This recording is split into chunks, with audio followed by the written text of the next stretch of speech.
He was the serial killer who could sail from a port undetected, who could arrive at another city unsuspected, able to target another victim. A serial killer who's a moving target can be hard to find. Was that serial killer Richard Dorrough? Part of the inquiry was to monitor where Dorrough had been throughout his service in the Navy. Dorrough's career as a naval seaman allowed him to travel from port to port. As a sailor, he was in Perth one day, the following week he was in Sydney, the following month he was in New Zealand. And he became almost ghost-like. He was elusive. He was a stranger in every town that he visited. And in every town he was capable of killing before moving on. Until he settled in a suburb of Perth, Western Australia, where Richard Dorrough saw the light. He found religion, we think, joining the Jehovah's Witnesses. By then, Richard Dorrough was hiding a lot of secrets. He would one day deliver a note which revealed some of his ugly truths. But to this day, the full truth is still to be uncovered as investigators try to get inside the mind of a serial killer.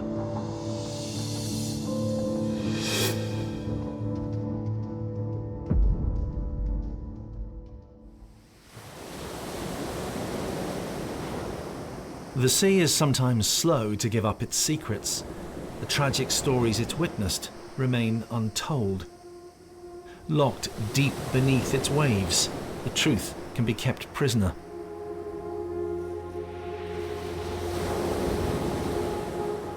When Richard Dorrough sat down to carefully choose what would be his final words, he revealed only so much of his days as a sailor in the Australian Navy. But he wrote enough to torture those left behind, those who would wonder till they die what happened to loved ones whose lives had been ended, probably, but not certainly, by Richard Dorrough. He commits suicide. He goes to a gun range, turns the gun on himself, and shoots himself. But not before leaving a suicide note. In the suicide note, he stated that he'd been involved in the death of 3 women, but he didn't name the women and he didn't nominate the location where the women had died. When you read the letter, it's full of I's. I'm doing this to be a better person. I'm doing this to get it off my conscience. I'm doing this because I need to let you know. There's this conflict within the letter between this person that he wants to be and ultimately the person that he is. It seems cruel that he didn't reveal the names of his victims in his suicide note. Cruel because by not naming who he had killed, the newly converted Jehovah's Witness had confessed enough to leave torment as well as grief behind. His confession, written in a notebook and posted to his then girlfriend, said, "I did kill 3 times and it's the hardest thing to live with while trying to become a witness." Was that all part of a mind game played by Richard Dorrough? He'd also left behind a trail taking in a continent because detectives can't be certain where he killed.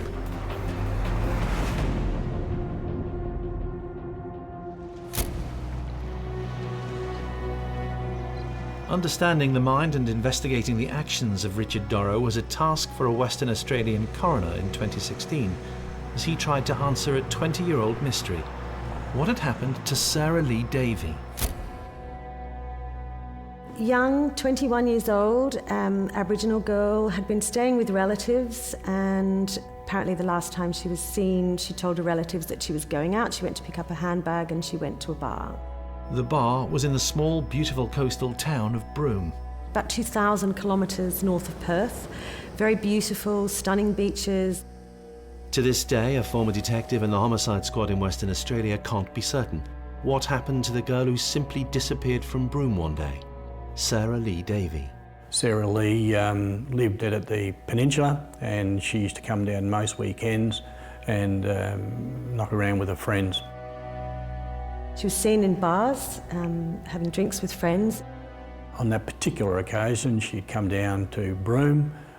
She'd been to a hotel, and I think she went to a nightclub, which was an extension of one of the hotels.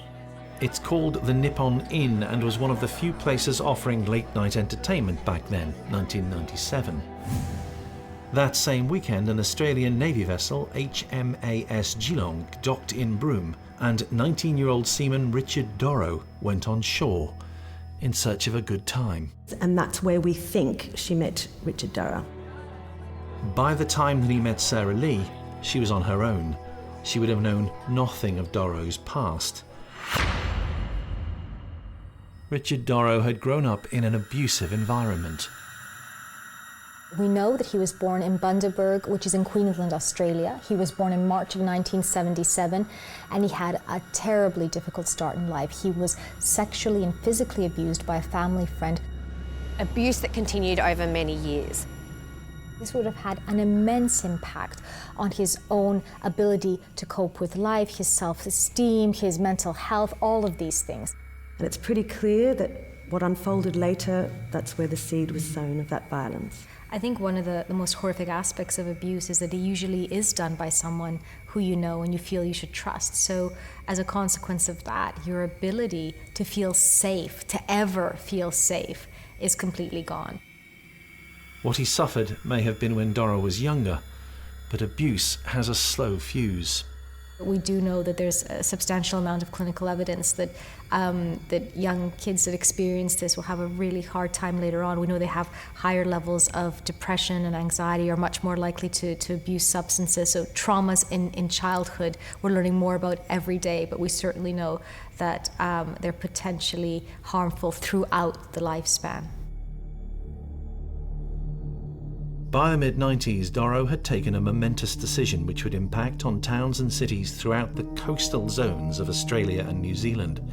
Was it then he began to sow the seeds of murder and of mystery? He joins the Australian Navy. In some ways, it makes perfect sense. You kind of leave what's wrong, you go away.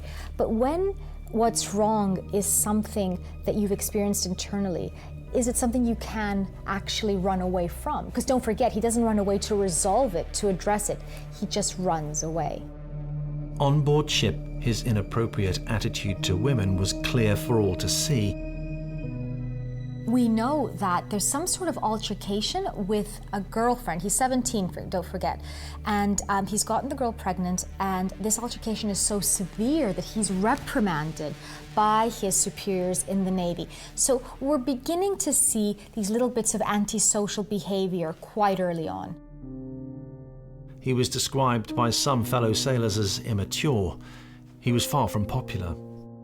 Most of his colleagues were a little bit, they were reticent about him. They described him as a compulsive liar. They couldn't trust him. There was just a bad feeling about him. He had a nickname, Bambi, which, makes you think perhaps he had big brown eyes like a deer. But what is known is that his colleagues didn't like him. They were suspicious of him. They felt that he was odd. The response to the people that worked with him was not warm at all. Whilst a seaman on the HMAS Geelong, Dorrough would have plenty of time on his hands. As he lay on his bunk, he would fantasise about what he might get up to at the next port of call. In January of 1997, his boat moored in Broome, and it was then that Seaman Dorrough headed for a club he'd been told about and met Sarah Lee. The couple seemed to hit it off.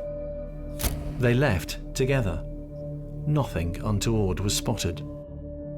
There was CCTV, I think, at the nightclub, and to the best of my recollection, it didn't show anything. A young 21-year-old woman who meets, a cute 19-year-old sailor who happens to be around for a night or two. They meet at a club, they hit it off. He looked normal, he was actually, pleasant looking, and so they go off. Western Australia-based journalist Sonia Voigt has been piecing together the evidence in the story of Richard Dorrough and his encounters with women who either go missing or are killed. The pair are believed to have left in a taxi together and travelled to the wharf where HMAS Geelong was moored. Dorrough walked back to the ship. He walked past the gangway that went upon the deck where there was another seaman at the top of the deck, saw him and a young lady. Dorrough told shipmates that they were going to have sex. The pair walked out of sight.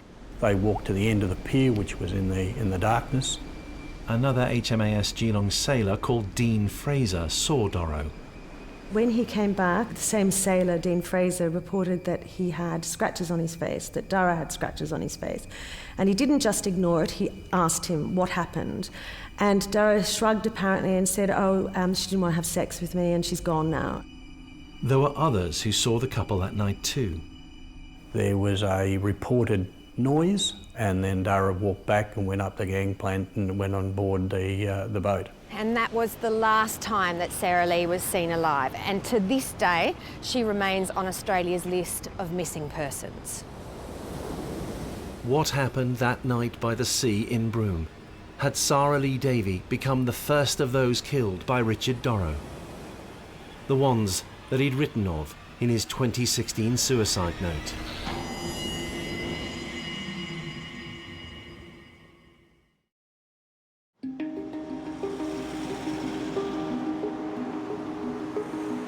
Police in Western Australia now know that Richard Dorrough has confessed to killing 3 times, but was one of his victims Sarah Lee Davey? Detectives have been able to prove that Sarah Lee had been with Richard Dorrough for much of that night. There was certainly no doubt, because the sailor that was at the top of the gangway certainly said it was Dorrough that went past, and the friends that Sarah had been with that night certainly confirmed that she had been with him. The morning after the couple had been together, Dorrough shipped out. The HMAS Geelong left port then and headed back out to sea and towards Darwin. Richard Dorrough had been in Broome just one evening, and he had left behind him a mystery. The day after being seen in a bar with Richard Dorrough, some of Sarah Lee's friends noticed that she wasn't around, but that wasn't unusual. She's young, she's partying, she goes missing, nobody notices. Effectively, it seemed to be part of her lifestyle at the age of 21, and so nobody was really worried. It was several days later when the family of Sarah Lee Davey, who'd not been in Broome at the same time as Sarah Lee, returned. They soon reported her missing. Detective Paul Ferguson flew up from Perth to Broome to lead the hunt for Sarah Lee. The community was immediately helpful. You know, when we went up there was a hovercraft working tourism up there, you know, even to the extent where the fellow up there donated the hovercraft and his time and did all of the shores and all in the harbour. And Broome is, you know, a tourist centre, but even the community felt the pain that the family were going through, and there was a hell of a lot of support by the local community to try and assist where they could. It was clear something had happened. When Sarah Lee was reported missing, and there was some concern in relation to the fact that she hadn't accessed a bank account and other bits and pieces, the detectives took it on as a suspected death. As they tried to clear up the mystery, detectives were interested to hear from the young sailor that she'd been seen with.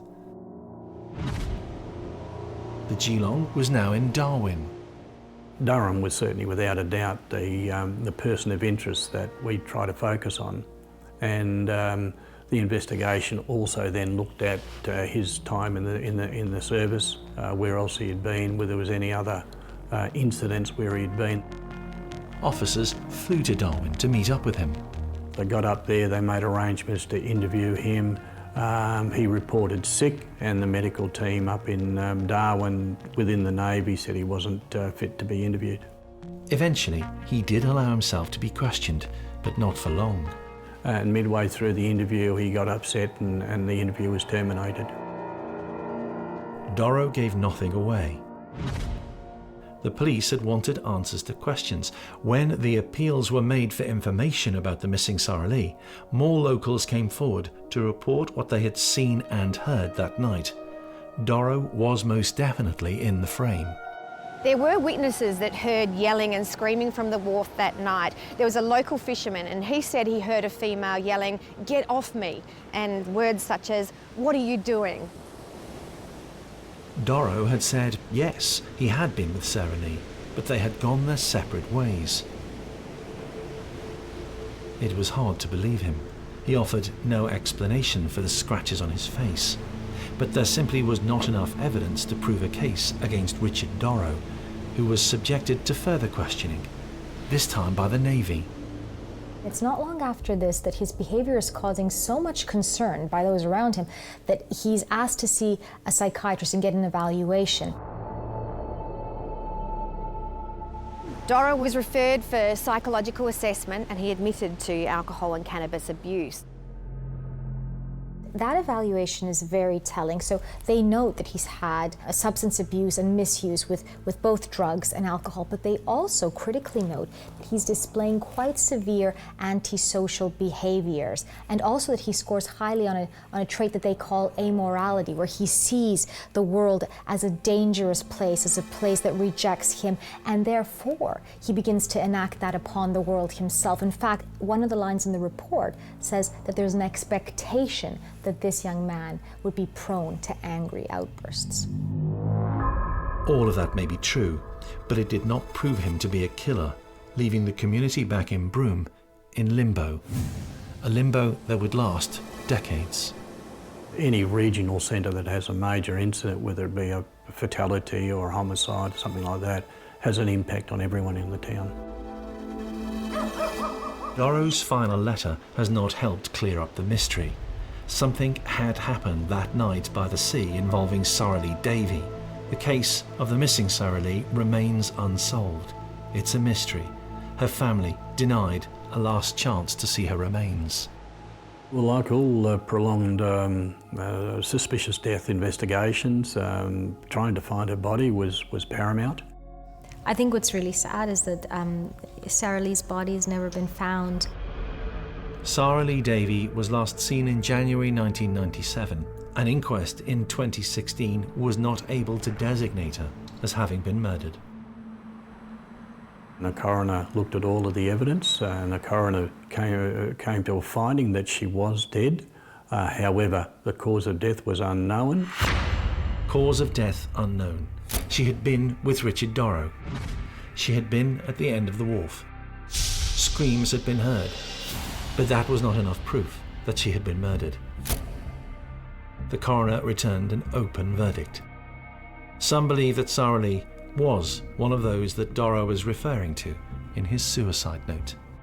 And although the circumstances surrounding her death couldn't be established, Richard Dorrough's association with her and his actions at the end of the wharf were raised by the coroner, but as the coroner stated, the fact that she may have fallen in off the end of the wharf. She might have jumped in here, though he couldn't make that comment, so it was an open finding. But that is not the view of everybody connected with the inquiry. Sorrely's death is still in limbo. Sorrely's parents would have some comfort that the investigation was on the right track. They were very much aware of the hurdles in relation to the alleged sightings of Sorrely after her meeting with Dorrough. So there would be some relief that the perpetrator had been identified, but legally the case is still open. Was Sorrely victim number one? What about Dorrough's other victims? And where had he struck? Between 1995 and 1997, Richard Dorrough had docked in a number of cities. What really makes this case so difficult is that over a really short time, just a few years, he travels kind of the breadth of Australia. He's in Broome, he's in Sydney, he's in Darwin, he's in Perth. I mean, this is a vast area. So he's constantly moving. So anyone trying to piece together this puzzle is going to have a really hard time. Where else would the police investigation lead? Who else had he killed?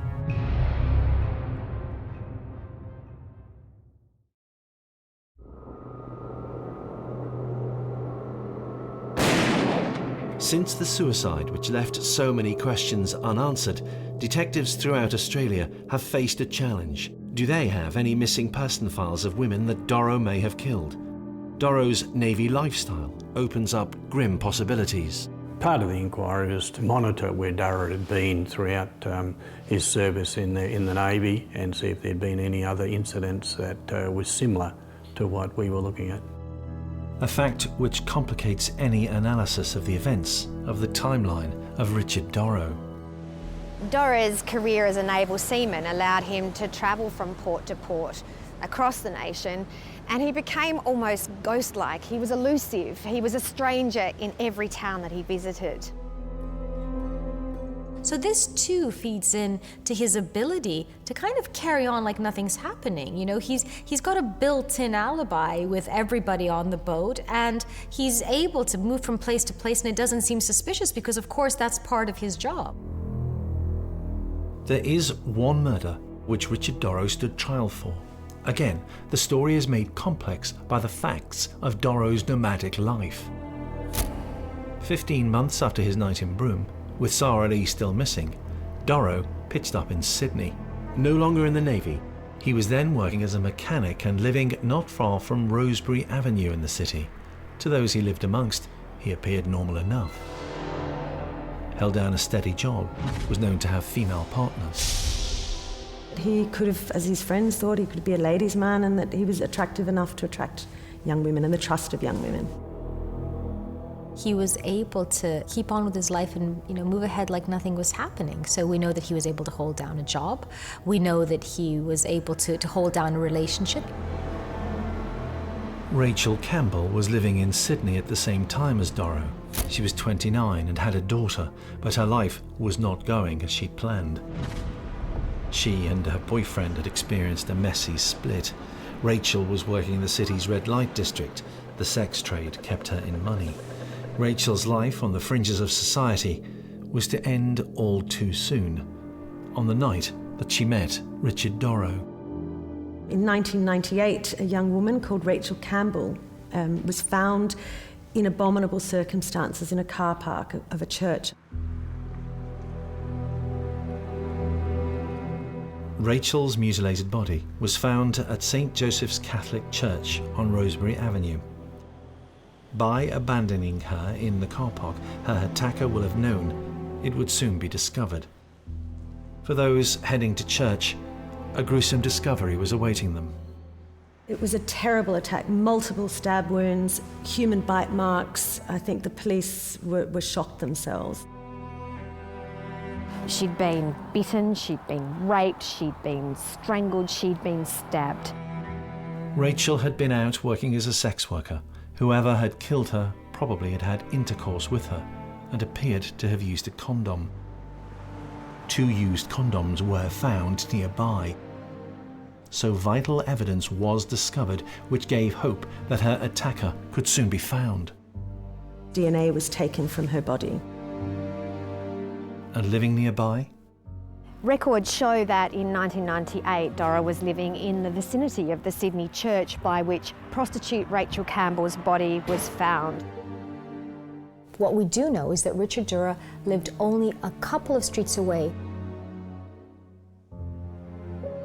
Dorrough, however, was not suspected. His DNA was not on the Australian National Database. There had been no witnesses. Linda Papadopoulos, in analysing the life of Richard Dorrough, sees a pattern between the disappearance of Sarah Lee Davey and the murder of Rachel Campbell. Her attacker, as Dorrough often did, seems to have lost control, to have snapped. He had a very explosive, impulsive type of anger that would cloud his judgment.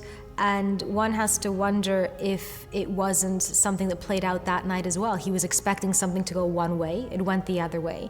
And that's where he became extremely violent and aggressive. And again, you know, we have lots of people that speak to the fact that he was quite a violent, aggressive person. And, you know, that he was very quick to go there. And if that's the case, this young woman being alone with him in a situation where no one knew where she was, no one could hear her, made her extremely vulnerable, especially if she went against something that he wanted. Detectives interviewed anybody who knew Rachel, spoke to those who went to the church, went on exhaustive house-to-house inquiries in the Rosebery Avenue neighbourhood and in the red light district of Sydney, but they were unable to make a breakthrough. At her inquest, the coroner made a prophetic remark. What we need, he said, is to find the person with the DNA that matches the DNA that we have now. That may never occur. It could occur tomorrow. Rachel's murder had taken place in 1998, and by the year 2001, there had still been no arrest. Dorrough needed to make a mistake to commit a crime which would mean his DNA would be taken. For now, it was time for him to move on. He headed out of Sydney.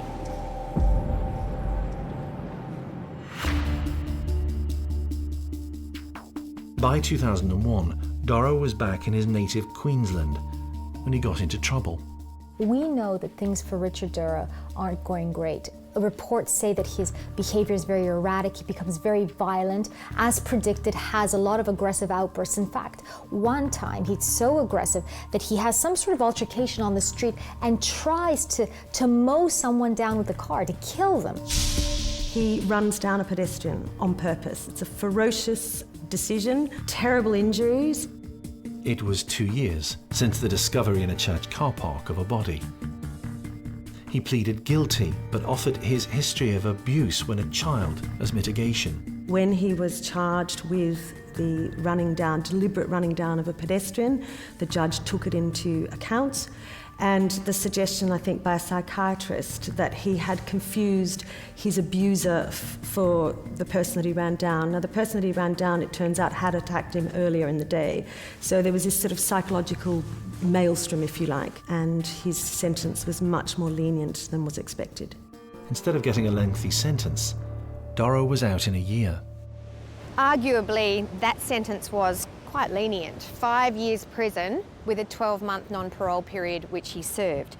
However, that charge saw Dorrough's DNA added to Australia's national database. He may have been treated leniently, and possibly correctly so, but the crime was serious enough for Richard Dorrough to be ordered to give a DNA swab. The nub of this is interesting because that's when they get his DNA on file. And in a lot of ways, it's this moment that allows us to really get to know what was going on with Richard Dorrough. Perhaps there was finally a chance to tie Dorrough to the murder of Rachel Campbell, and possibly to solve the mystery of what had happened to Sarah Lee Davey. But that was not the case. Whilst detectives in New South Wales had taken DNA from the scene of Rachel Campbell's murder, the arrest of Dorrough in Queensland was not linked to that murder.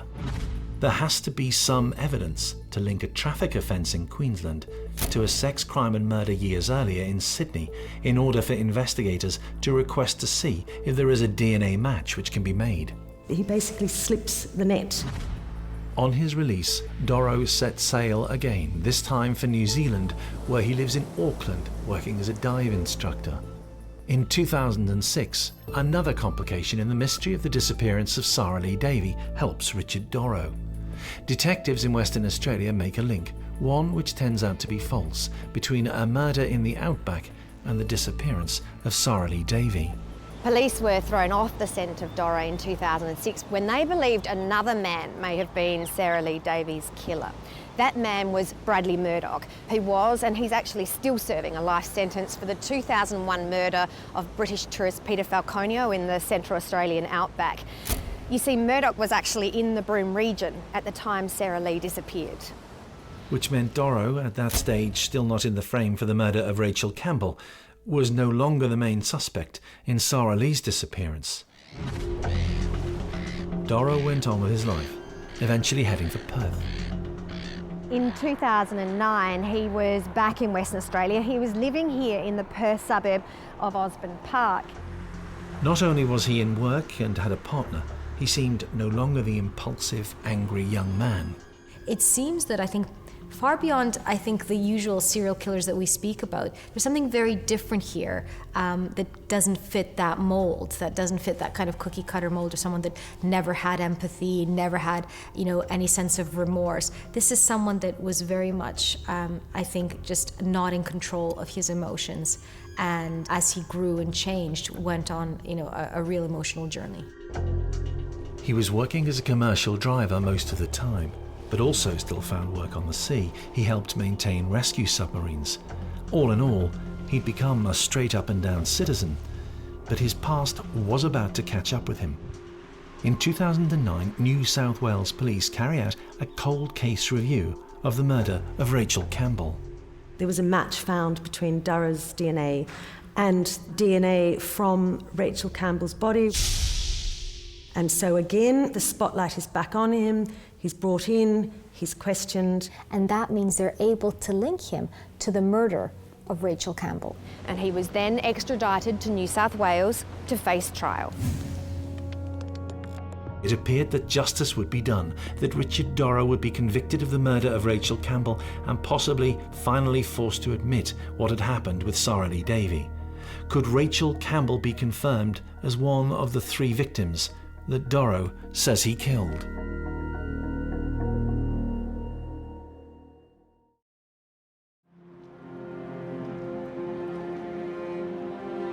In 2010, prosecutors and police in Sydney prepared the evidence against Richard Dorrough.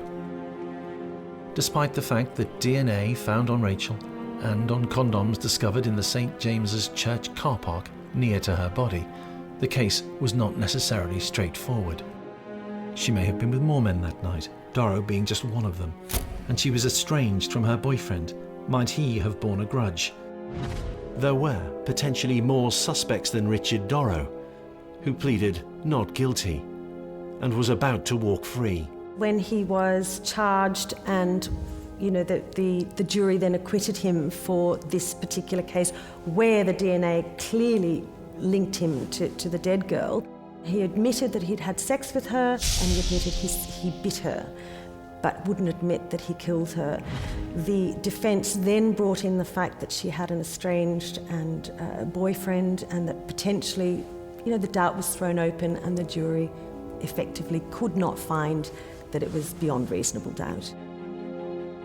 It seems incredible now, but the life that Rachel led had been in the shadows. Dorrough might well have been one of a number of clients that she'd had that night. The jury had believed him. In the crimes he was associated with, Dorrough seems to have been able to evoke sympathy, or at the very least, credibility. Crew members had believed him when he said that he had left Sarah Lee behind and that the scratches on his face were nothing to do with any crime. The judge, in his trial for driving into a man in Queensland, accepted that the abuse Dorrough had suffered had influenced his aggression. And now a jury believed that he was not a killer. Linda Papadopoulos puts Dorrough's apparent personality in a different category to that of a cold-blooded psychopath. People just feel there's always that little bit of doubt. And I think the reason for that is that at some level, he didn't fit that picture of the classic serial killer. Some detectives in Sydney were surprised by the verdict, but Dorrough had played the system. For Detective Paul Ferguson in Western Australia, Dorrough's acquittal may not have proved his guilt, but neither did it prove his innocence. Like a lot of crimes, police have the responsibility to undertake an investigation. They do that investigation, they send it to the courts.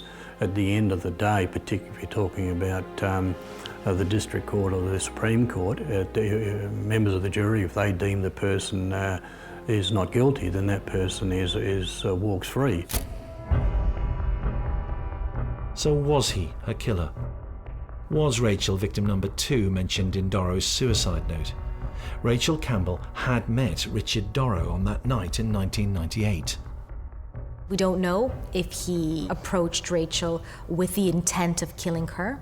He may have approached Rachel with the intent of sleeping with her. But ultimately what happens is a very violent, horrific attack.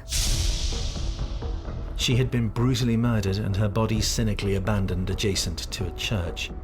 Dorrough had been with her before the attack, knew the church car park.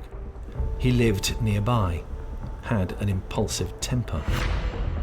But, officially not guilty, Richard Dorrough had walked out of the court in Sydney and returned to Perth. The trial had ended in 2010. Before long, Dorrough would become a changed man. It's now 2014 and Richard Dorrough has literally lived in every state in Australia and New Zealand. He's traveled everywhere. We know that he's connected at this point to at least 2 homicides. And we also know that this is when he chooses to turn to God.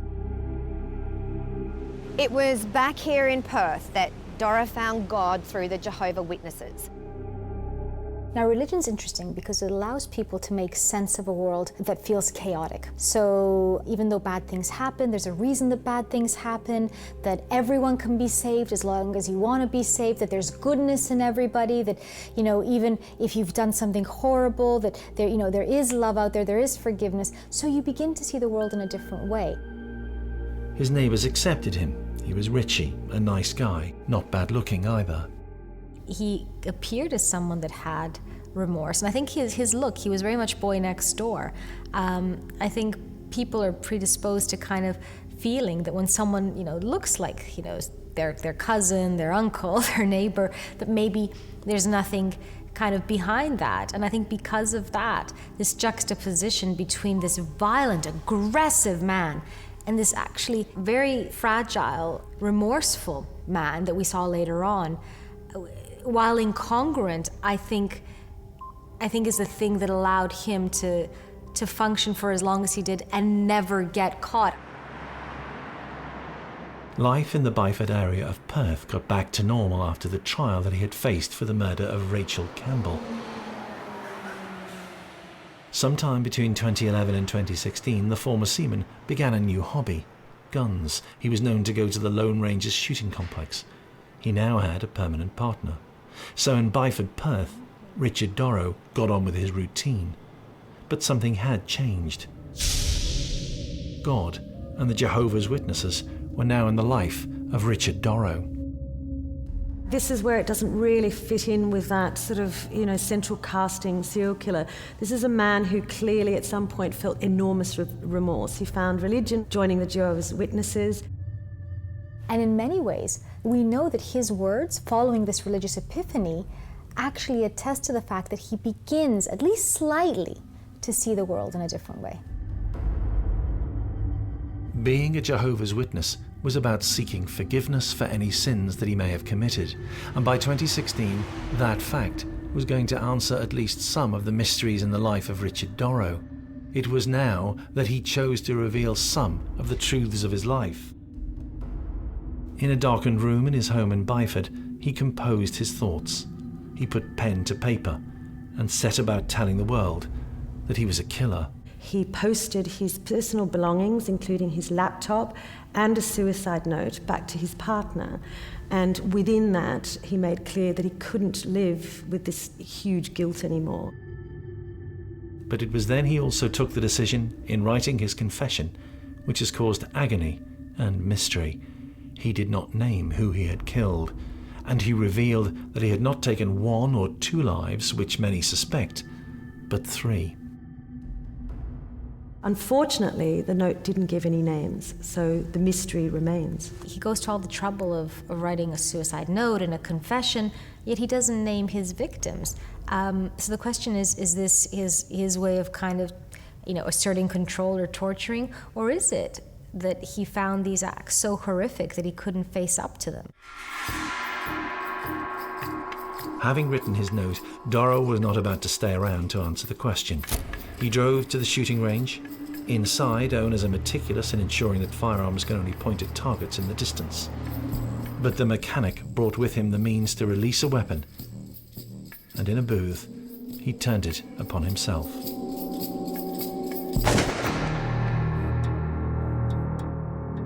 This fellow went to a firearm range and used the firearm at that range to shoot himself. By killing himself, having admitted to 3 murders, Dorrough was leaving tragic mysteries unsolved. Was this a mind game being played by a serial killer? With that letter, he takes with him ultimately what will be an unsolved mystery, because we know this other person could have been anywhere across this huge landmass during the span where he had this killing spree. For Paul Ferguson, the note is a further tragedy for the family members. I did 38 years in the police force, and you meet a lot of victims, and a victim can be a direct victim from an assault or whatever the case may be, or it can be the family of someone that's been killed. So, you know, closure is important to a lot of people, And when something like that occurs, particularly if you have some knowledge that your child had met with a sailor or a soldier or whatever the case may be, and then someone nominates, yes, I've killed 3 people, of course it would cause a lot of pain. The coroner's inquest, which investigated the events of the death of Sarah Lee Davey in 2016, recorded an open verdict, and officially Dorrough remains acquitted of the murder of Rachel Campbell. That doesn't necessarily mean that the investigative team or the family of the victim, whether it be a homicide or whether it be some other crime, aren't convinced in their own mind that the guilty party hasn't been convicted. So for those investigating events, there are some answers provided in the note that he killed 3 times, but tantalising questions remain. While it's assumed that 2 were Sarah Lee Davey and Rachel Campbell, who was his 3rd victim? And where was he or she killed? That's not been an easy puzzle for investigators to solve. And yet that is now the challenge. Dorrough, when serving as a sailor, had moored throughout Australia and in New Zealand. Where had he killed? The suicide note was so vague, it leaves open the possibility that he also may have killed in his native Queensland. The mind of a self-confessed serial killer continues to taunt from his grave, and yet, for those investigating his mind, the suicide note is evidence not of a desire to control and manipulate those relatives of the victims, but because at the last, the abused Richard Dorrough may have realised the error of his homicidal ways. He didn't have to confess, right? He didn't really tell anyone anything they don't know. I wonder if it was just one last way of kind of saying, maybe I'm not as broken as everyone thinks I am because I'm doing this one last thing. And don't forget, this is, immediately following him finding religion. And one of the things that religion gives a lot of people is the ability to forgive themselves, or at least the ability to see that maybe there's another way of looking at things. And I wonder if that's not what we're seeing, at least to some extent in the letter. That is not the view of those who investigated him in New South Wales and in Western Australia. If he had been truly remorseful, then he would have left behind confirmation that he had killed Sarah Lee and Rachel Campbell, and he also would have named his 3rd victim. There is, of course, another possibility. Because of the nature of his days in the Navy, there is actually a good reason why he hasn't named his 3rd victim. Maybe Dorrough didn't himself know all his victims' identities. Dorrough knew the name of Sarah Lee. Even having only just met her, he had forgotten. By the time he was back on the ocean waves, subsequent interviews will have reminded him. He may not have known the name of Rachel Campbell when he was with her on the night of her death, but the subsequent court case will have reminded him. But he was not interviewed about the other murder, faced no court case. So if his 3rd killing was committed whilst he was a sailor, it may be another secret, kept by the sea and by Richard Dorrough.